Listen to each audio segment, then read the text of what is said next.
Books and Cooks. This is a kind of a special summer launch for us because we are actually entering the 4th year of Books and Cooks, believe it or not. Isn't that amazing? This has definitely been one of our most popular programs. It's streaming to other libraries around the country, and people view this. You can watch it on our WPL television station by going to our website, TellurideLibrary.org, clicking on WPL TV, and past episodes from Books and Cooks are archived there, so you can get those recipes and those pointers that come out in this course.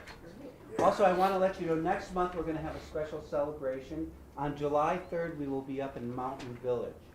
We'll be up on a little stage up there. We're going to have a celebrity chef, Lisa Dahl from Scottsdale, is going to be here with Chef Bud, and that'll kind of be our summer launch for the new season. Right now, I would like to take this opportunity to introduce Chef Bud to those of you who don't know him.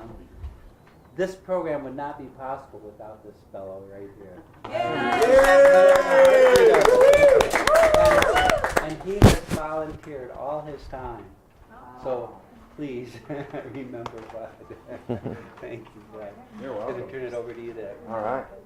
Well, thanks a lot. Like Scott said, we're starting 4 years. When this happened the first time, I had no idea that's where it was going. It certainly wasn't a plan. It was just kind of happened. It just kind of grew on its own. I've been trying to talk my friend Mark here into doing this since the second one. And so that's a long time I've been trying to talk Mark into coming and doing this. Mark, how long have you been cooking in Telluride? Approximately 12 years now.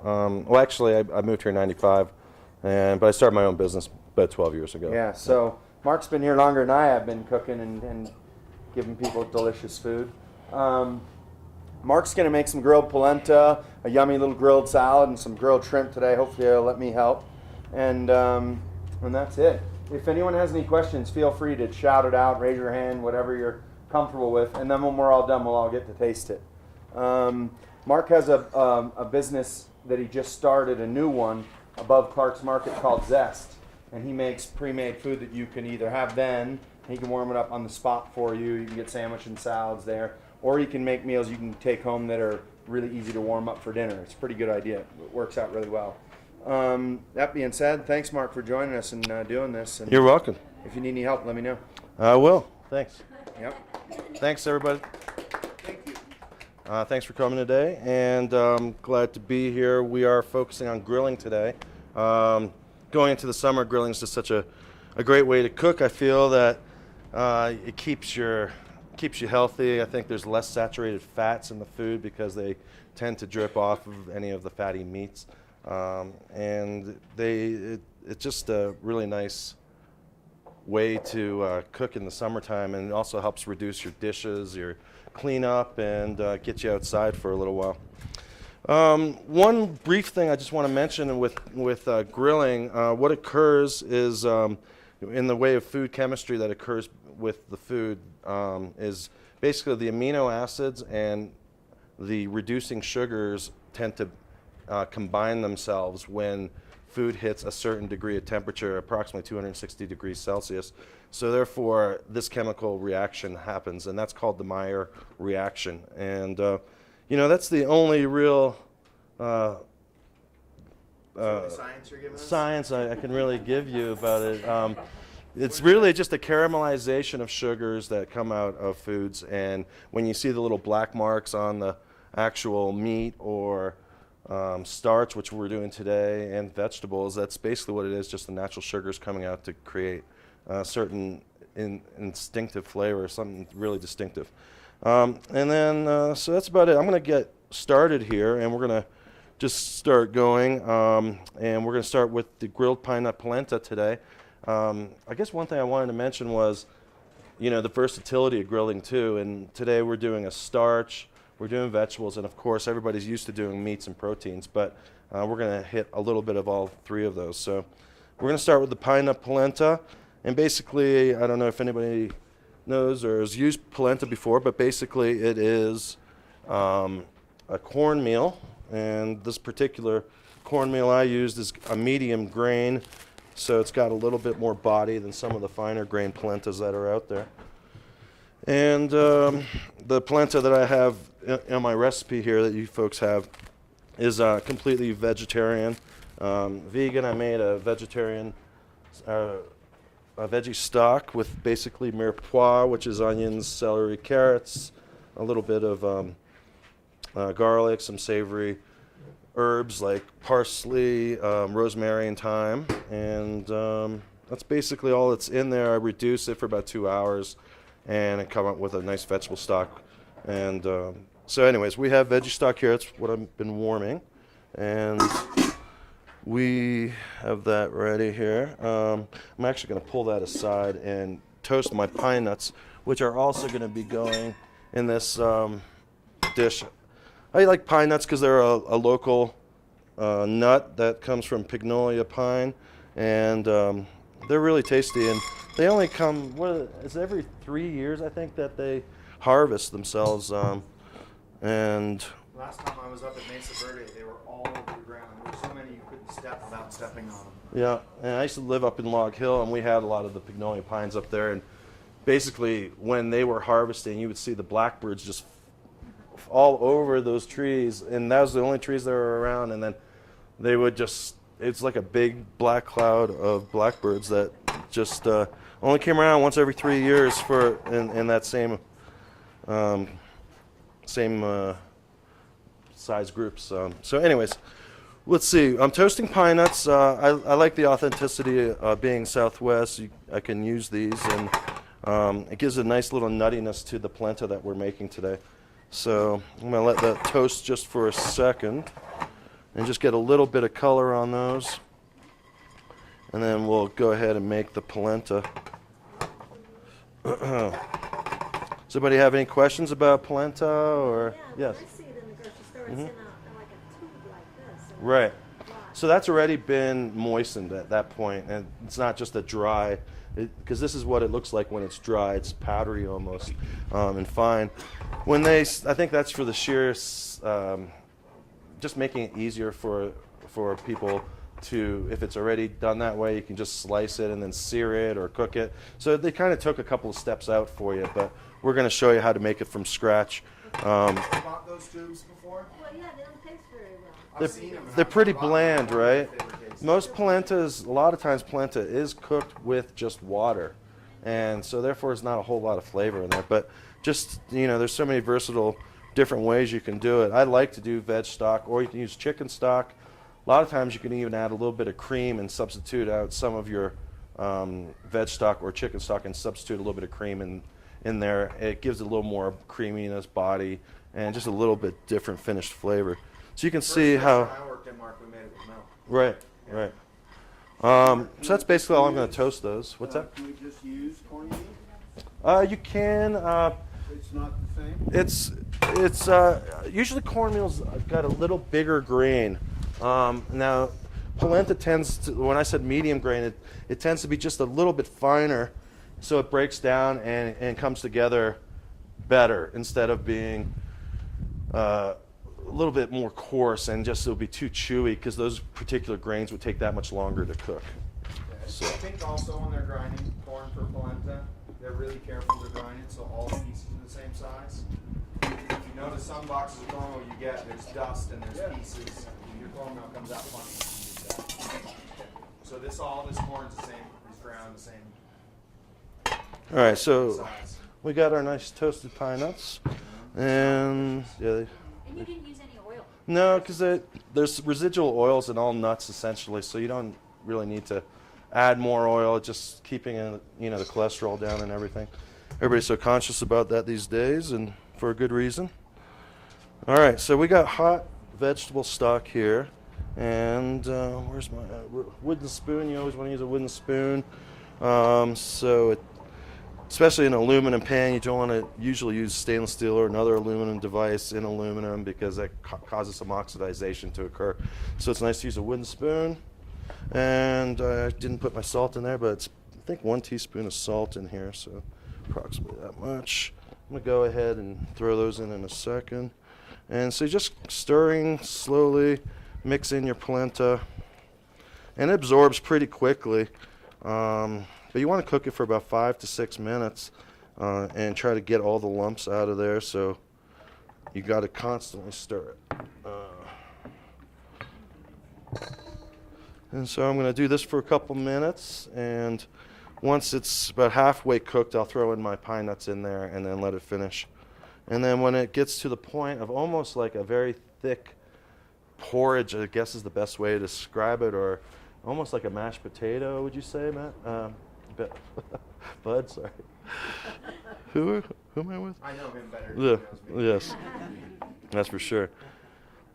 So also I put a little bit of tomato paste in my veg stock as well. It gives it a little bit more color and body as well. What is it that you put in? A little bit of tomato paste in the, you don't have to put it, you get a residual kind of orange tone to it from the carrots anyway, but a little bit of tomato paste is kind of nice. I just like to put that in there.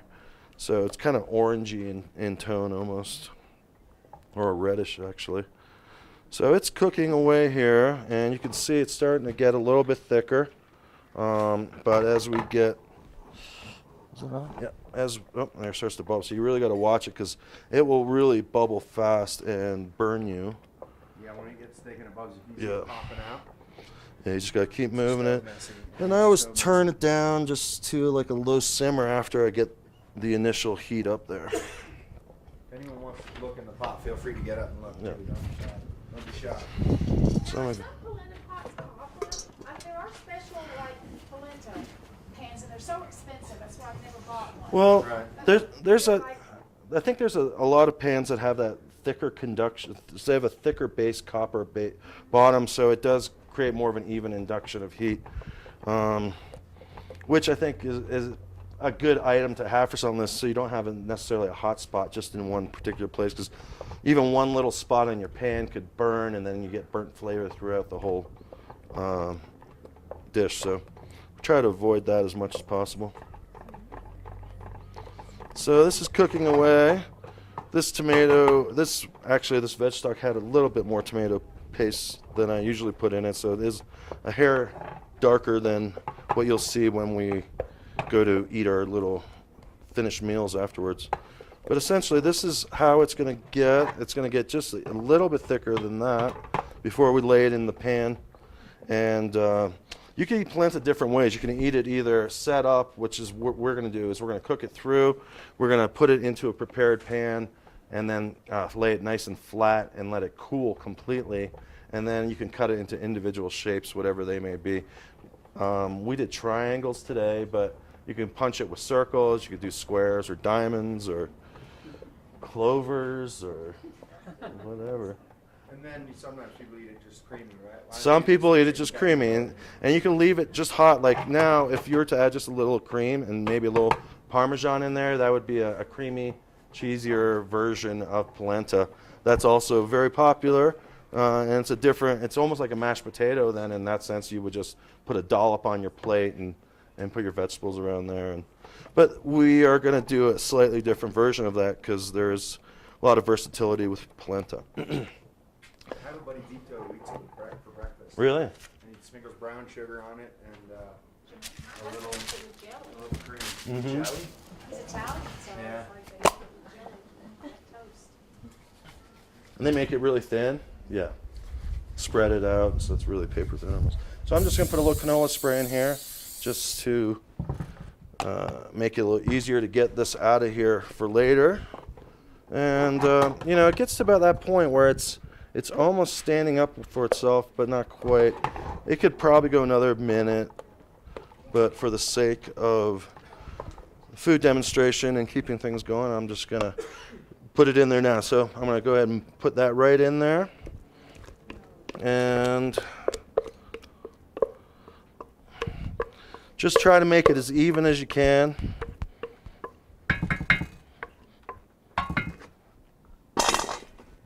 So many good books upstairs with grilling and ideas, and I grabbed a few just to get it started. That looks good. Grilled peaches and pork chops. Look at this one, Mark. They made fish and paper and grilled it. Oh, nice. But Papillon. if you want any other ideas for grilling, the options up there. Okay, so I get it in there and I just spread it around so I get as even as I can with, say, a rubber spatula, or you can use a metal spatula, whatever you like. A little trick that I like to do is once you get it fairly spread out evenly, just take either a piece of parchment or some plastic wrap, lay it over top, and then just kind of spread it evenly so it kind of makes a nice little flatter surface. It kind of evens it out, just like so. And then you can put it right in the fridge just like that. And, excuse me, one sec. Put it right in the fridge like that, and it'll set up. It'll take about an hour for it to completely cool. After an hour, it's pretty pliable, and you can pull it out of there. What I did was just cut strips to make little triangles, but essentially these little pieces in here were just staggered, if you can imagine, like that. And I just did strips across like that, and then I cut them into little diagonal pieces and pulled them out. Okay, so we get it to that point, and then I guess we could throw a couple on there just to give them a little bit of color. You want to do that? I'm going to go grab the shrimp. Sure. So I have the polenta. After it's cooled, it'll look somewhat like this. And then we're just going to flash it and just give it a little bit of more color and do that Maillard reaction, which is bringing out some of the natural sugars and causing a little bit of the sweetness to come out, the natural sugars to come out. So we'll let that go for a second, and let me see. Where did I put my tongs? There they are. This is a brand new grill they got for us here today, so it's nice and clean and very hot. Make some nice grill marks. So that's all there is to that portion of this dish. It's basically just our starch that we're doing. And you can hold this after it's cooked like this, just at room temperature, or in something covered just to kind of keep in the moisture. Did you have a question? Oh, you sprayed the grill earlier. Is that canola? Bud sprayed the grill a little bit earlier. Yeah, he just was. Since it is a brand new grill, it just did. We weren't really sure how sticky it would be or not, so we were just kind of burnt off a little bit of oil on there just to make sure it doesn't stick. But it looks pretty good. So this is basically what we're doing with this, and you can see it makes nice little grill marks, and that's about it. I'm gonna pull these off. All right. How's our new grill? It works pretty well. So we have those. Okay, so that's the first recipe, and we're gonna put this stuff away and go on to the next item. Yes. I'm sorry?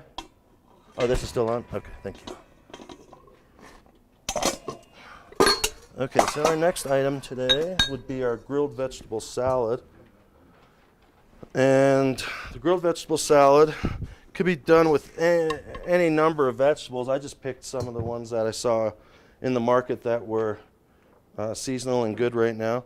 And we went with some corn, which everybody knows the local Olathe corn around here. It's very popular. And it's very sweet, has a lot of natural sugars in it. And let's see. Okay, so basically what we have in today's grilled vegetable salad, I did corn, I did asparagus, zucchini, some red onion, and I did some carrots just to show that you can do root vegetables as well. I didn't put it on the vegetable salad because that was kind of a last minute thought, and I was just like, I should probably just throw some in there and give it a little bit of orange color as well. So what we have is, and this is just for the sheer sake of the demonstration, I kind of sped it up so you didn't have to watch me grill each vegetable. And so we have corn. We just get a nice little bit of color all the way around. The onion, I like to leave in half rings, whole rings, approximately a ½ inch wide. And that way they hold together relatively well when you grill them. And then the carrots, I just made little sticks out of those and just mark those so they get a little color. And one thing I like to do with root vegetables or anything that's a really dense vegetable when you grill it is mark it, and then when it's still holding some of its heat, you don't want to leave it on the grill too long because then it'll tend to get too burnt. I pull it off and I put it onto a plate or a bowl, and I wrap it up with a little bit of plastic wrap. So it creates a little bit of steam in there as well. So that steam kind of breaks down and cooks it the perfect amount without overcooking it. So it's essentially what I did with the zucchini. I just cut the outer edges off, the outside third maybe, and left all of the seeds behind because they tend to get a little bit mushy after they're grilled, and I wanted this to be somewhat firm. And then lastly, the asparagus, I cut off the bottom quarter or third, depending on the asparagus, and just mark it real quickly because these don't take any time at all because they're so thin to cook. So let's see. Any questions about any grilling with the vegetables or? What did you say about the zucchini again? I cut up, so you have, I should have probably brought one, but I didn't. But I cut the outer edge off, so I cut it in half. So say this is the zucchini. I cut it to about this size, right? And then I'll cut the outer edge and then turn it and cut the outer edge and turn it, cut the outer edge. So 4 times, and then I'll leave the seed behind, which is the innermost part. Leave the seed in it. I leave the seed, I just throw that away. Throw it out. Yeah, or you can use it for something else, but I don't like to grill with it because it gets too mushy. It breaks down a little bit too much. So I'm just going to go ahead and cut this now. After it gets grilled, you cool it obviously before you mess with it so it could take on some of the flavor. But we're going to cut this all into little small dice, or not small, but more of a medium dice, I guess. And You ever seen those grilling frying pans or baskets or anything like that? the grilling. I've got one at home. It's I pretty love nice. Really? You do? I haven't seen I'm that. surprised none of these books have a picture of it because they all have a section on grilling gear. If I'd have thought of it, I would have brought it. It's they make a few different shaped ones, but I have 2. I have one that's square, and it's kind of the sides are sloped. It's about that deep, and it's square, and the sides slope in a little bit, and it's got holes about the size of a dime all over the whole thing, and it's non-stick, and you can heat it up on the grill and get it really, really hot, and throw anything in it. Cherry tomatoes don't fall through it. Mushrooms are really good, but small things that are really annoying to go grilling it are great. It's good for camping too. Huh, I gotta check And I that just out. got another new one that's shaped like a frying pan, Okay. and it's got holes in it. It's got a big long wooden handle, so you can use it on the grill. For grilling veggies like that, corn would go through it if it were off the cob. Where did you find it? I can't remember. They're everywhere. If you're in a grilling section somewhere these days, you'll see one. All right. And they work better if you heat them up first. You get them really hot. Food doesn't sit. Mark, when should I start grilling these shrimp, do you think? We could probably start that. Now? Yeah, you could go ahead and get them going. Yep. Do you need to wipe that? Yeah. So Bud's going to start grilling the shrimp we're doing for the tasting for everyone. And I'm going to continue just to work on showing you this remainder of the salad. So basically, we get all of our claws cut there for the salad and put them in one bowl. And then we're going to make the dressing for this. And I did a really light citrus dressing with orange, a lime zest, a little bit of champagne vinegar, a pinch of salt, and some pepper. And I think that's all I put in there. Oh, actually, you know, one other thing I forgot to mention. Along with the grilled vegetables, I just add a little variety to it. I added some edamame here. I got shelled edamame that I'm going to throw in there as well, which you can get at the grocery store already shelled, or you can get edamame and shell it yourself. You don't need to use edamame. I just did because I like edamame. It's high in protein, and most people tend to like it. It's pretty versatile. You could use pinto beans if you want. You can use white bean. You can use almost anything. And this, I just to give it a little bit more of a protein in there. And then also we're going to use a little bit of jicama, which is a Mexican vegetable. But I'm just clarify this for me. But is it a root vegetable, jicama? Yeah, It is. yeah. It is grown. It grows underground. Yeah, I Yep. think it tastes, if I had to describe it, it kind of tastes like a cross between a potato and an apple. Yeah, I think it's probably pretty close. I love them. Yeah, me too. And I love the crunchiness. That's the main thing I like about the vegetables. It's its texture and the little snap that you get from eating it. So I like to just, I'm cutting this down into just little strips, and then we're just going to dice it. and add it in there. You add that without grilling? Yeah, this I wouldn't grill. It's got too much water content to it, and it'll break down way too much and kind of fall apart. And it almost gets a weird texture if it's cooked. Would you agree, Bud, with jicama? It's really one of those vegetables is meant to be eaten on the raw side. A lot of times you can make a slaw with it as well and just put it into a box grater and grate it down so it's thin, long strips. And then you can add flavors to it, make it like a jicama slaw as well. So we have everything in there minus our dressing now. I'm going to do a quick dressing with you. Mark, Yes. do you have a trick for peeling it? The polenta, the jicama. You know, I should have. This is okay. So say this was the remainder of it. I cut both ends off so it's sitting upright, and I'll just take my knife and run it along the edge, and kind of just like when you do when you're cutting a cantaloupe rind off, and you want to get all the rind off. Cut off both bottom and top. You set it on one end, and you just kind of carve it around it. You kind of just take the knife around it. So I probably could have brought that. Kind of like when you're Yep. doing an orange for segmenting. Exactly. Yeah. Exact same way. Yeah. Some people aren't comfortable doing that though. Veg peeler works. You know, a lot of people, I think, I like to use the cutting board a lot of times for items like that. A lot of people will hold it in their hand and do it, and then, you know, I steer away from that for that. I like to use sharp knives, because sharp knives are actually less dangerous than dull knives because they don't slide off of the items. But when you're doing something like that, you got to be very careful if you're doing it in your hand. So I like to use the cutting board myself for that. Let's see. So we're going to do the dressing. I gotta flip this around real quick just so I can use this mixing bowl.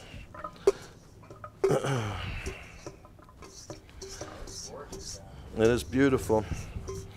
So when I do this dressing, I like to use the zest of an orange, the zest of a lime, and I like to use the zest a lot not because the name of my business is Zest, but because zest has a lot of flavor in it, and it doesn't have the acidity that comes along with it. So you can get a lot of extracted good flavor from either orange, lime, or lemon by just using the zest. And I have a little zester here, and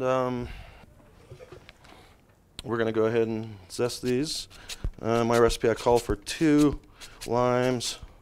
And as you notice, I'm just taking the lime and just rubbing it on there and spinning it around until there's...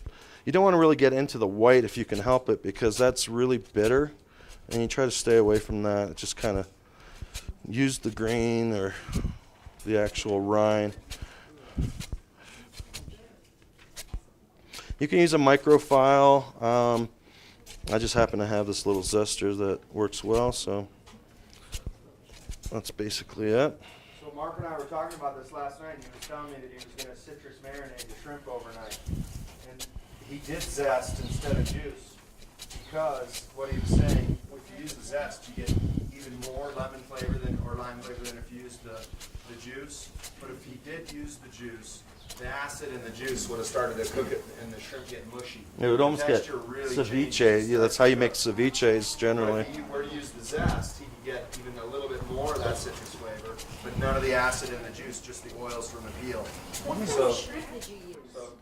So you got a lot of that. I used not the acid. they're tiger shrimp from Indonesia, Did you get them from Montreal? Mountain Valley fish. Did you Yes. actually de-shell them and everything? You know, I did not, because it was 5 pounds, and I was just, I was saving myself some time. So I already had them peeled and deveined. They all come frozen. All shrimp generally come frozen, but peeled and deveined just saves you a little bit of time. And these days you can get the same product essentially for a few dollars more and save yourself a lot of time. So that's the route I took.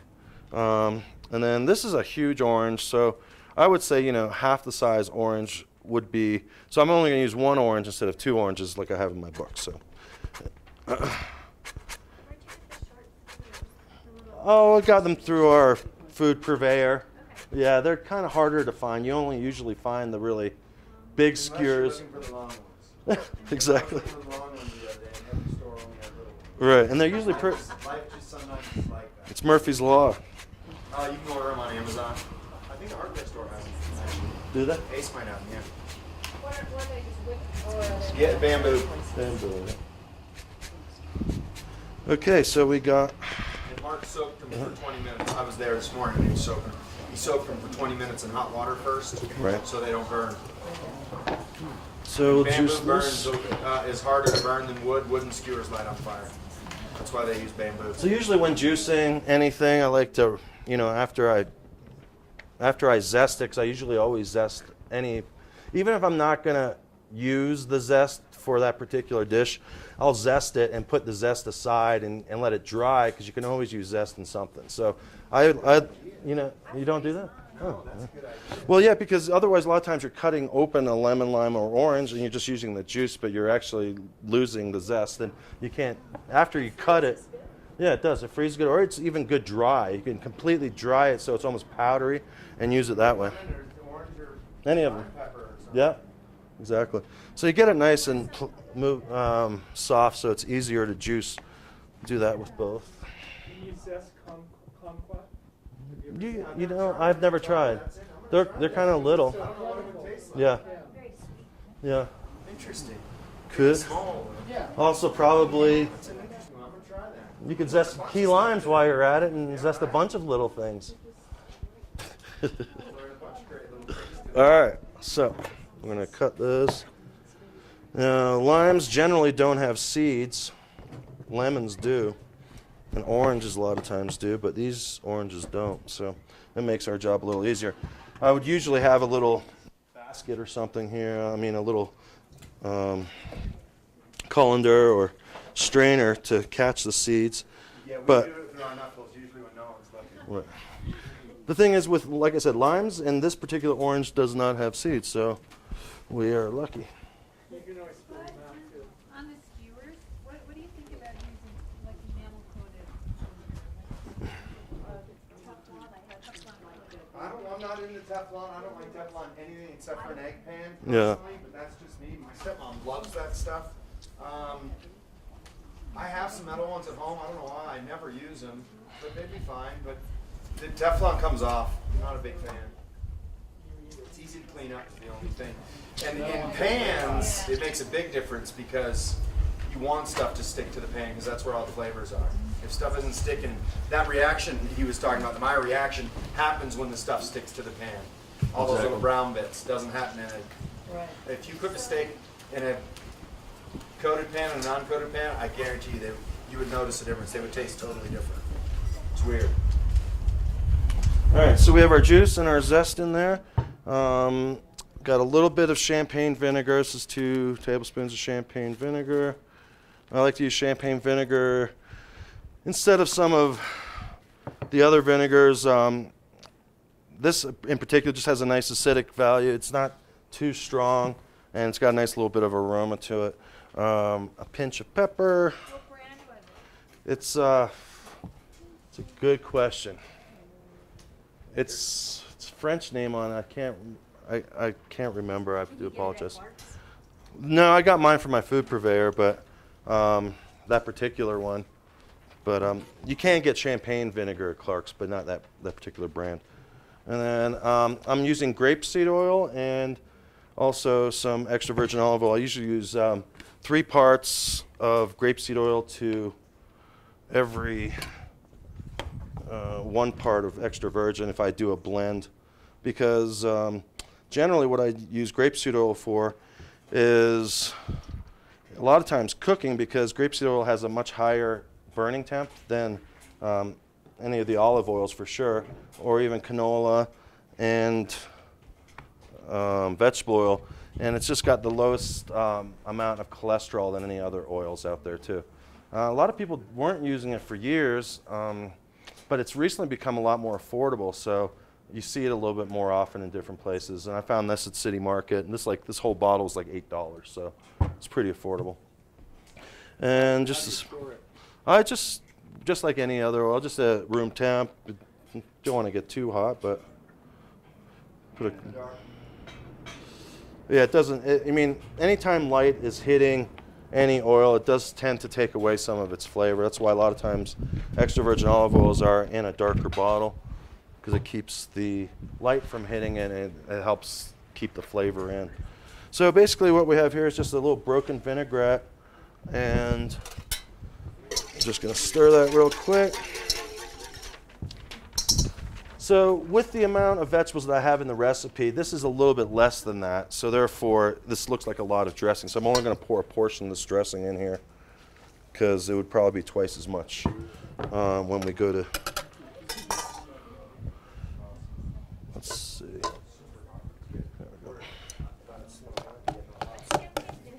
It's just vinegar, but it's basically I guess it's not white vinegar, it's not a cider vinegar, but I would say it's something that's closest to in between those two. The same color tone as like in between both of those. How they come up with that name, I'm not really sure. From fermented champagne, just like wine would be? I don't know. It's probably a good question. It's something that we need to look up. Is that what you think, bud? Yeah, pretty sure. Okay. From fermented champagne. So we have our little vegetable, grilled vegetable with edamame and jicama in there. And it's basically, I like to at least let it set up for at least an hour, if not two, just to let it take on some of that flavor. So this is just for the demonstration, but I have some that we had made and let it marinate for like about 4 hours total now, I guess. So it's taken on some of the good flavor. So those are the two items. The last item is the shrimp, and what we're going to do with that is really simple. Like I said, we made a marinade, which has garlic, lime, and a little bit of parsley, salt. Actually, I didn't put salt in the marinade, but I put a little bit of pepper in the marinade. And why do I not put salt in the marinade, bud? Same reason as the juice. It just pulls all the moisture out. Right. It cooks it, so we don't want to cook it until we're ready to cook it, and we want it just to take on the flavor. So, so this is the shrimp that we have. These are nice, clean 1620 shrimp. That's what the raw product looked like, and Mark brought a lot of yeah, we do have quite a few. We heard there's something like 100 people going to be here, but I don't see 100. So, hope you folks are hungry. We can make. Right. Exactly. So, for the sheer sake.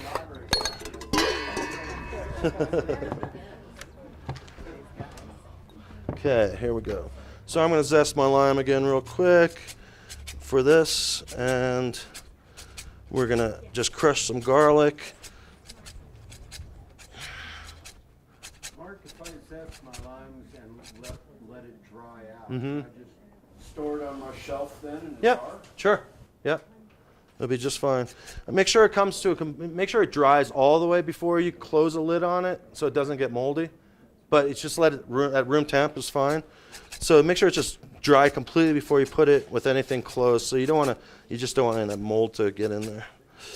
But yeah, it'll last for a long time, and you can just sprinkle it on anything at any time, and just to give it that added little bit of flavor.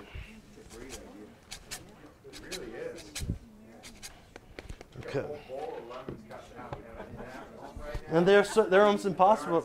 You can't zest them almost. Yeah, once they're cut in half, they really are. So let's see. We got our lime. We got our parsley. You want to do that again? And I've got garlic cloves here. Kind of cheated. I got garlic that was already cleaned. Bud was giving me a little bit of crap about it earlier. But, when I do a lot of stuff, I kind of do take a little shortcut in that sense. I won't clean my garlic always. You guys use a But, garlic salt, a sock at all? The ones that you just do this with? No. Yeah. Really? Yeah, my brother does too. What, for juicing it? Like to peel it? Oh, really? Rubber thing, you put a clove in it, you Huh. twist it, it comes pops out. Oh, cool. It's like magic. See, maybe if I had one of those, I'd use that more often. So, let's see.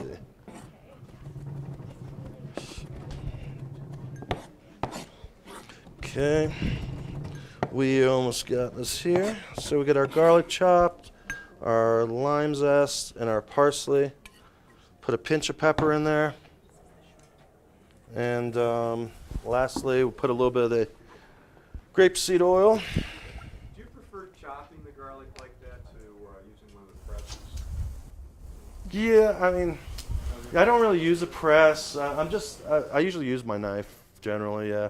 But what do you? debate on that one a lot, I think. I do and I don't. It depends You use what I'm both? using it for, yeah. You do. If I'm going to cook with it, I don't use the press. I think that's not true. If I'm going to saute garlic, I don't use the press because what it does is it kind of pulverizes it and mashes it, and a lot of the liquid comes out and it doesn't saute right.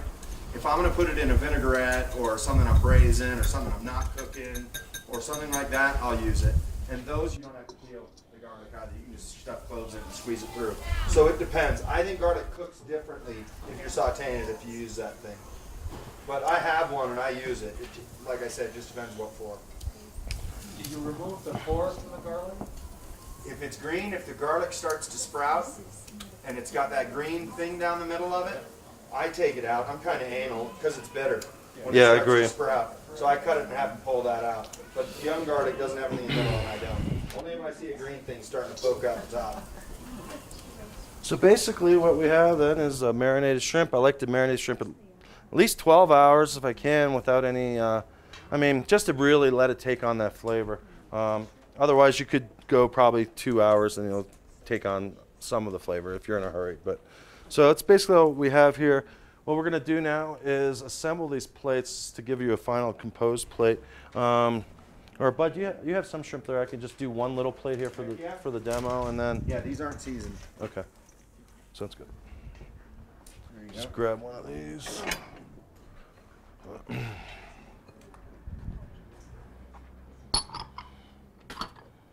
Set this out of here so you can see. If you want to toss and season these, I'll season the ones that are on the grill now. Okay. There you go. Thanks. Here's So- your salt and pepper. Yep. We need to season these. Yeah. Okay. Okay, so what we're going to do is just take a little dollop of our salad here. You started out with a couple of wedges of the polenta. Yeah, you can put one or two. You know, these are kind of small. We could go with, say, 2 of them and stand them up, give it a little bit of height on there. And then put the actual salad down. Chef, what are you putting on the shrimp? Salt and pepper. Okay, thanks. So I'm just going to put a little bit here. Wipe my plate. My dad is convinced that celebrity chefs, when they write books, leave ingredients out intentionally, so they can't make it as good as they do. I'm not really sure. That's what we're doing right now. I'm seasoning a little something on over here. And we just put the little grilled shrimp on Better top. is when you make it. And lastly, I have a little bit of the dressing aside here that we saved just to drizzle around the plate and give it a little finish. Do you use fresh ground pepper or pre-ground Yes. pepper? No, we what I usually do with my peppercorns is I toast them just like I did the pine nuts. So what that does is it brings out some of the oil in the peppercorn as well. It gives it more of a pungent flavor, and then you grind it. So you let it cool a little bit, then grind it. And that's basically it. And how long do you feed your fresh ground pepper? You know, I do smaller batches, so I only make probably, you know, a container this big at a time. So it's probably less than a week I'll go through that, you know, at any given time. So that's basically the little dish we're going to do, and it's, thank you. Pretty simple, really simple.